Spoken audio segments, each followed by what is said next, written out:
Ертаев Бақытжан, Қазақстан Республикасы парламенті мәжілісінің депутаты.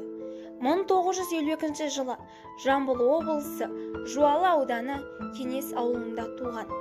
Ертаев Бақытжан ауылымыздың жастарына үлгі болар тұлға. Туған елде ел болмас, туған жерде жер болмас дегендей, Бақытжан атамыз өзінің туған жеріне үлкен үлес қосуда.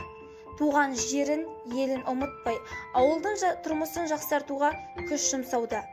Кеңес ауылын мектеппен, мешітпен, ауыл ардагерлерін жастарға өнеге ретінде көрсету үшін ескерткіштер, сондай-ақ стадион жарықпен қамтамасыз етуде. Ендеше, осындай дара тұлғаның, бала Бақытжанның балалық шағынан осындай дәрежеге жетуіндегі кедергілер мен қалай биік шыңға жеткендігі туралы шағын ғана мәлімдейміз. Алматы жоғары жалпы әскери командалық училищесін бітірген. 1985 жылы Фрунзе атындағы әскери академияны бітірген. 1996 жылы Ресей Федерациясы қарулы күштерінің бас штабы әскери академиясында оқыған. Оқу бітіргеннен кейін мотоатқыштар взводының командирі лауазымынан бастап армия корпусының лауазымына дейін бар сатысынан өткен. 1981-1985 жылдар аралығында Кеңес одағының Ауғанстандағы шектеулі құрамында 108-ші мотоатқыштар дивизиясының 186-шы мотоатқыштар полкында рота командирі, одан кейін 66-шы бөлек мотоатқыштар бригадасында батальонның штаб бастығының орынбасары, командирі лауазымдарын атқарған.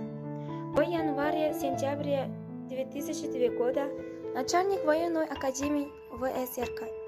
2002 года по 2003 год представитель ВСРК в штабе по координации военного сотрудничества ОДКБ. From 2019 to 2016, he was a member of the Majlis of the Parliament of the Peoples of Kazakhstan, of the Five Convocation member of the Committee on International Affairs 2016.